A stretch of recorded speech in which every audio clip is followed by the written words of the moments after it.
Welcome to the Banker Lamp. Please enjoy the video. In this video, I will explain how to make Zatarain's crab boil. First, gather your ingredients.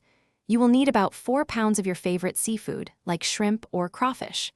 Also, grab 1 box of Zatarain's crab boil seasoning. Make sure you have a large pot, at least 8 quarts, ready for the boil. Don't forget some lemons, garlic, and onions for an extra burst of flavor. Now, let's get the boil started.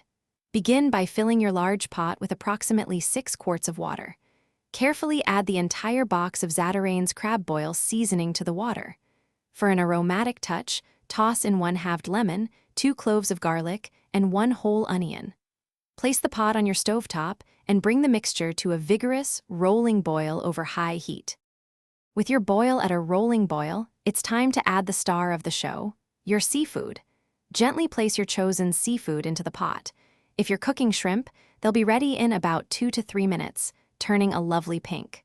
For crawfish, allow 5 to 7 minutes for them to cook through. Be sure to remove your seafood promptly with a slotted spoon to avoid overcooking. Congratulations, your delicious Zatarain's crab boil is ready. Carefully drain the cooked seafood to remove excess liquid. For a traditional presentation, arrange your crab boil on a large platter or even spread out some newspaper. Don't forget to offer some melted butter, tangy cocktail sauce, or a dash of hot sauce on the side for dipping. Now, gather your friends and family and enjoy your flavorful homemade feast.